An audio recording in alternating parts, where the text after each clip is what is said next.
So yes, നമ്മുടെ model എക്സാമിൻ്റെ date ഇതേ എടുത്തു. ഫൈനൽ എക്സാം ഇതേ ജസ്റ്റ് കുറച്ച് ദിവസങ്ങൾ മാത്രം ബാക്കി നമ്മുടെ മുന്നിലുണ്ട്. ഇനിയും നമ്മൾ എന്താ ചെയ്യുന്നത്? ഇപ്പോഴും നിങ്ങൾ ഫോണും നോക്കി ടി വിയും നോക്കി നിങ്ങളുടെ ഗെയിമും കളിച്ച് സ്കൂളിലും പോകുന്നില്ല, ഒരു വർഷം പഠിക്കുന്നുമില്ല, ഇങ്ങനെ തേരാപ്പാര നടക്കുകയാണെന്നുണ്ടെങ്കിൽ എക്സാമിൻ്റെ റിസൾട്ടിൻ്റെ അന്ന് ഇതേപോലെ നടക്കാൻ വേണ്ടി നിങ്ങൾ റെഡി ആയിക്കോ. ഞാൻ പഠിച്ചിരുന്നെങ്കിൽ, ഞാൻ ഒന്നും കൂടെ നോക്കിയിരുന്നെങ്കിൽ, റിഗ്രറ്റോട് കൂടി അങ്ങോട്ടും ഇങ്ങോട്ടും യാതൊരു സമാധാനമില്ലാതെ നിങ്ങൾ നടക്കുന്നൊരു ദിവസത്തിലേക്കാണ് നിങ്ങൾ നടന്നുകൊണ്ടിരിക്കുന്നത്. അത് നിങ്ങൾ മനസ്സിലാക്കണം. നമ്മളുടെ മുന്നിൽ ഇനി സമയമുണ്ട് എന്ന് പറഞ്ഞ് എല്ലാ കാലത്തും ഞാൻ വന്നിട്ട് നിങ്ങളുടെ അടുത്ത് പറയായിരുന്നു, മക്കളെ ഇനിയെങ്കിലും പഠിക്കുക. ഇനി എൻ്റെ അടുത്ത് നിങ്ങൾ അത് കേൾക്കില്ല. കാരണം this is my last word. നിങ്ങൾക്കുള്ള അവസാനത്തെ ചാൻസ് ആണിത്. നിങ്ങളുടെ മുന്നിൽ ഇനി ദിവസങ്ങളില്ല, ഇനി നിങ്ങൾക്കൊരു ചാൻസ് ഇല്ല. This is your last chance. നിങ്ങൾ ഈ സമയത്തെങ്കിലും നിങ്ങൾ പഠിച്ചു തുടങ്ങിയിട്ടില്ല എന്നുണ്ടെങ്കിൽ റിസൾട്ട് ഡേ നമ്മൾ കരയുന്ന ദിവസമായിരിക്കും, നമ്മൾക്ക് ഒരു സമാധാനം ഇല്ലാത്ത ദിവസമായിരിക്കും, നമ്മളുടെ പേരൻസ് മറ്റുള്ളവരുടെ മുന്നിൽ തല താഴ്ത്തി നിൽക്കുന്നൊരു ദിവസമായിരിക്കും, നിങ്ങൾ നെഞ്ചു വിരിച്ച് പോകേണ്ടിയിരുന്നിടത്ത് ഇങ്ങനെ ചൂളി ഇരിക്കുന്നൊരു ദിവസത്തിന് വേണ്ടിയായിരിക്കും നിങ്ങൾ ഇപ്പോൾ പ്രിപ്പയർ ചെയ്തുകൊണ്ടിരിക്കുന്നതെന്ന് മനസ്സിലാക്കുക. നിങ്ങളുടെ റിസൾട്ട് ഡേ നിങ്ങൾ ചിരിക്കണോ കരയണോ വേണ്ടേ നിങ്ങൾ തീരുമാനിക്കുന്ന ദിവസങ്ങളാണത്. ഇപ്പോഴും നിങ്ങൾക്കൊരു ബോധവും വന്നിട്ടില്ല, യാതൊരു ദിവസം പഠിക്കുന്നില്ല, ഒരു ദിവസം നമ്മുടെ റിസൾട്ടിന് വേണ്ടി ചെയ്യുന്നില്ല എന്നുണ്ടെങ്കിൽ ഒരു കാര്യം മനസ്സിലാക്കിക്കോ മക്കളെ, നിങ്ങളുടെ റിസൾട്ട് ഡേയിൽ മറ്റുള്ളവർ ലഡുവും പിന്നെ കാര്യങ്ങളും കൊടുത്ത് ചിരിച്ചും കളിച്ചും നടക്കുന്ന സമയത്ത് നമ്മളൊരു മൂലക്കിരുന്ന് കരയേണ്ടി വരും.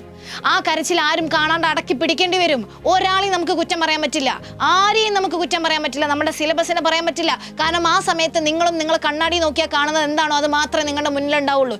No one else. എല്ലാവരും അവർ ശരിയായിരുന്നു എന്ന് അവർ പ്രൂവ് ചെയ്യും. അല്ലെങ്കിൽ നിങ്ങളുടെ ഹേറ്റേഴ്സ് ഉണ്ട്, നിങ്ങളെ ഇഷ്ടപ്പെടാത്ത ആൾക്കാരുണ്ട്, കളിയാക്കുന്ന ആൾക്കാരുണ്ട്. ഇവരൊക്കെ നിങ്ങളുടെ അടുത്ത് ഇപ്പോൾ വന്നിട്ട് പറയുന്നത് എന്താ, നിന്നെ കൊണ്ടൊന്നും നടക്കൂല, നീയൊന്നും പണിയെടുക്കണ്ട, നീയൊന്നും പഠിക്കണ്ട. അവർ ശരിയായിരുന്നു എന്ന് നിങ്ങൾ പ്രൂവ് ചെയ്ത് കൊടുക്കുകയാണ് ഇപ്പോൾ ചെയ്തുകൊണ്ടിരിക്കുന്നത്. നിങ്ങളുടെ ഹേറ്റേഴ്സ് റോങ് ആണെന്ന് പ്രൂവ് ചെയ്യണമെന്നുണ്ടെങ്കിൽ കഷ്ടപ്പെട്ട് പണിയെടുക്കണം. ഈ കഷ്ടപ്പെട്ട് പണിയെടുക്കാൻ ഞാൻ പറയാൻ തുടങ്ങിയിട്ട് കുറേ നാളുകളായി, പക്ഷെ ഇനി എനിക്കിത് പറയാൻ പറ്റില്ല.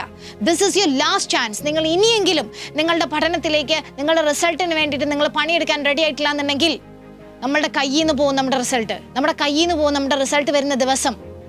നമ്മൾ ആ ദിവസം റിഗ്രറ്റ് അടിച്ച് കരയേണ്ടി വരും. കാരണം ഇപ്പം നിങ്ങൾ അനുഭവിക്കാൻ പോകുന്ന സത്യമാണ്. ഇപ്പം ഇനി അവിടെ നിന്ന് അങ്ങോട്ട് നമ്മൾ പഠിക്കാൻ തുടങ്ങുകയാണെന്നുണ്ടെങ്കിൽ കൂമ്പ് കണക്കിന് ചാപ്റ്റേഴ്സ് ഉണ്ട്, കണക്കിന് ചാപ്റ്റേഴ്സ്, മല കണക്കിന് ചാപ്റ്റേഴ്സ്, സിലബസ് വലിയ സിലബസാണ്. ഇതെല്ലാം നമുക്ക് പഠിച്ചു തീർക്കണം. അത്രയ്ക്ക് അടിപൊളിയായിട്ട് നമ്മൾ വർക്ക് ചെയ്യേണ്ടി വരും, അത്രയ്ക്ക് നമ്മൾ ഉറക്കമൊഴിച്ച് വർക്ക് ചെയ്യേണ്ടി വരും, അത്രയ്ക്ക് നമ്മൾ സമയം ഇൻവെസ്റ്റ് ചെയ്ത് വർക്ക് ചെയ്യേണ്ടി വരും. ശരിയാണ്, this is hard, this will be painful. നിങ്ങൾക്ക് വളരെ വേദനയേറിയ, വളരെ സങ്കടമുള്ള, വളരെ കഷ്ടപ്പാടുള്ള ദിവസങ്ങളാണ് നിങ്ങളുടെ മുന്നിൽ ഇനി കിടക്കുന്നത്. പക്ഷേ മനസ്സിലാക്കുക, ഈ ഒരു പെയിന് സഫർ ചെയ്യാൻ നിങ്ങൾ റെഡിയാണെന്നുണ്ടെങ്കിൽ നിങ്ങളുടെ റിസൾട്ടിൻ്റെ ദിവസത്തിൽ നിങ്ങൾക്ക് ചിരിക്കാൻ പറ്റും. ഈ ഒരു ദിവസം, ഈ ഒരു പെയിൻ ഇസ് ഹാർഡ്, പക്ഷേ റിസൾട്ട് വിൽ ബി ഹാപ്പിയർ. അത് നിങ്ങൾ മനസ്സിലാക്കുക. നിങ്ങൾ ഇപ്പോൾ പണിയെടുക്കുന്നത് നിങ്ങളുടെ റിസൾട്ട് ഡേക്ക് വേണ്ടിയാണ്. ഇനി ആകെ കുറച്ച് ദിവസമല്ലേ നമ്മളുടെ മുന്നിലുള്ളൂ. ഇനിയെങ്കിലും കുറച്ച് ഫോക്കസ് ചെയ്ത്, കോൺസെൻട്രേറ്റ് ചെയ്ത് നിങ്ങളുടെ സിലബസ് ഒന്ന് കംപ്ലീറ്റ് ചെയ്ത് ഒന്ന് മര്യാദയ്ക്ക് എക്സാം ഹാളിൽ കോൺഫിഡൻറ്റോടെ എക്സാം എഴുതി ഇറങ്ങുന്നൊരു സ്ഥിതി ഒന്ന് ആലോചിച്ച് നോക്ക്. നിങ്ങൾ ഇത്രയും കാലം നമുക്കിത് പറ്റിയിട്ടില്ല. ഇനി നമ്മളുടെ മുന്നിലുള്ള ഏറ്റവും അവസാനത്തെ ചാൻസ് ആണത്. എക്സാം ഹാളിൽ വളരെ കോൺഫിഡൻ്റ് ആയിട്ട് കയറുന്നു, കിട്ടുന്ന ക്വസ്റ്റ്യൻ പേപ്പർ എടുക്കുന്നു, എല്ലാ ആൻസേഴ്സും എഴുതുന്നു, തിരിച്ച് വളരെ കോൺഫിഡൻ്റ് ആയിട്ട് പുറത്തിറങ്ങുന്നു. റിസൾട്ട് ഡേറ്റിൻ്റെ അന്നേക്ക് നമ്മൾ വളരെ സമാധാനപരമായിട്ട് വെയിറ്റ് ചെയ്യുന്നു. ആ ഒരു അവസ്ഥ ആലോചിച്ച് നോക്ക്. നമ്മൾ എത്ര ആഗ്രഹിച്ചിട്ടില്ലേ? ഈ കാര്യങ്ങളും ആഗ്രഹിച്ചിട്ട് മാത്രം കാര്യമില്ല. കാരണം ഇതിന് വേണ്ടിയിട്ട് അഹോരാത്രം പണിയെടുക്കുന്ന ഒരുപാട് കുട്ടികൾ നിങ്ങളുടെ പുറത്തുണ്ട്. അവരുടെ റിസൾട്ടിന് വേണ്ടി, അവരുടെ കരിയറിന് വേണ്ടി, അവരുടെ ഫ്യൂച്ചറിന് വേണ്ടിയിട്ട് അവരുടെ എല്ലാ എൻ്റർടൈൻമെൻറ്റുകളും മാറ്റി വെച്ചിട്ട് മറ്റുള്ള കുട്ടികളൊക്കെ അവിടെ നിന്ന് കളിച്ചും ചിരിച്ചും നടക്കുന്ന സമയത്ത് വളരെ ഹാർഡായിട്ട് ട്രെയിൻ ചെയ്തുകൊണ്ടിരിക്കുന്ന ഒരുപാട് കുട്ടികൾ പുറത്തുണ്ട്. അവരവരുടെ റിസൾട്ടിന് വേണ്ടിയിട്ട് അവരുടെ എൻ്റർടൈൻമെൻറ്റുകളെല്ലാം മാറ്റി വെച്ചതാണ്. നമ്മൾ ഇതിനെയാണ് കെട്ടിപ്പിടിച്ചുകൊണ്ടിരിക്കുന്നത്.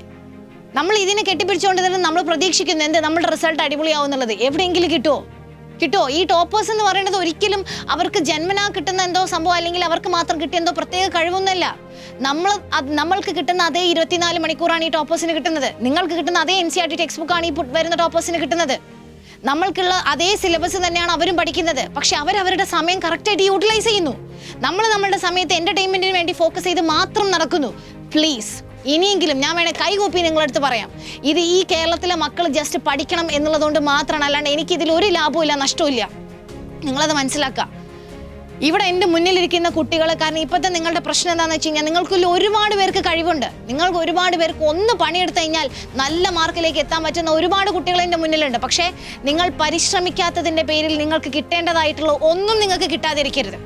കാരണം അതിന് റിഗ്രറ്റ് എന്ന് പറഞ്ഞൊരു സാധനം നമ്മൾ ഭാവിയിൽ നമ്മളെ വേട്ടയാടിക്കൊണ്ടിരിക്കും. അത് നിങ്ങൾക്ക് ഇല്ലാതിരിക്കണം എന്നുകൊണ്ട് മാത്രമാണ് നിങ്ങളടുത്ത് ഇങ്ങനെയും എനിക്ക് സംസാരിക്കുന്നത്. സോ അതുകൊണ്ട് അത് മനസ്സിലാക്കുക, നന്നായിട്ട് പഠിക്കാൻ നോക്കുക. ഇനി നിങ്ങൾക്ക് അത് പഠിക്കാൻ വേണ്ടിയിട്ട് ഒരാളുടെ സഹായം ആവശ്യമാണെന്നുണ്ടെങ്കിൽ സ്റ്റിൽ നമ്മുടെ ബാച്ച് ഓപ്പൺ ആണ്.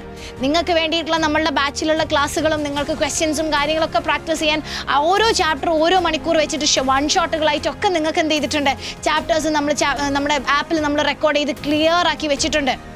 സോ നിങ്ങളുടെ ആപ്പിലേക്ക് ജോയിൻ ചെയ്ത് കഴിഞ്ഞാൽ നിങ്ങൾക്ക് അവിടെ വന്നിട്ട് പഠിക്കാം. ഇനി അതല്ലാന്നുണ്ടെങ്കിൽ യൂട്യൂബിൽ നമ്മൾ പബ്ലിക് ലൈവുകൾ കൊടുക്കുന്നുണ്ട്, മാരത്തോൺ, ചാപ്റ്റർ മാരത്തോൺസ്. അവിടെ നിങ്ങൾക്ക് ക്വസ്റ്റ്യൻസ് കിട്ടില്ല എന്നേ ഉള്ളൂ. ആപ്പിലേക്ക് വന്നു കഴിഞ്ഞാൽ നിങ്ങൾക്ക് ക്വസ്റ്റ്യൻസ് ഉണ്ടാകും, ലൈവുകൾ ഉണ്ടാവും, കാര്യങ്ങളൊക്കെ ഉണ്ടാവും. പക്ഷേ യൂട്യൂബിൽ നമ്മൾ എന്ത് ചെയ്യുന്നുണ്ട്, ഓരോ ചാപ്റ്റേഴ്സിൻ്റെയും പബ്ലിക് ലൈവ്. ഞാൻ ഈ വീഡിയോ എടുത്തുകൊണ്ടിരിക്കുമ്പോഴും ഇപ്പോഴും അവിടെ ടീച്ചേഴ്സ് ക്ലാസ്സിൽ ലൈവ് എടുത്തുകൊണ്ടിരിക്കുക. സോ നിങ്ങൾക്ക് വേണ്ടി നമ്മൾ ഇത്രയും എഫേർട്ട് ഇടുന്നത് ഇവിടെ കേരളത്തിലുള്ള കുട്ടികൾ അവർ പരിശ്രമിക്കാത്തതിൻ്റെ പേരിൽ, അവർ പണിയെടുക്കാത്തതിൻ്റെ പേരിൽ, അവർക്ക് അറിയാത്തതിൻ്റെ പേരിൽ അവർക്ക് കിട്ടേണ്ടതായിട്ടുള്ള A+കളും മാർക്കുകളും കിട്ടാണ്ടായി പോരുത് എന്നുള്ളതുകൊണ്ടാണ്. സോ നമ്മൾ ഈ എടുക്കുന്ന എഫേർട്ടെങ്കിലും മനസ്സിലാക്കിയിട്ട് അതിനൊരു തിരിച്ചൊരു 1% നിങ്ങൾ റിട്ടേൺ കൊടുത്തു കഴിഞ്ഞാൽ മക്കളെ നിങ്ങളുടെ A+ ഒക്കെ ഇങ്ങനെ താനെ ഓടിച്ചാടി വരും.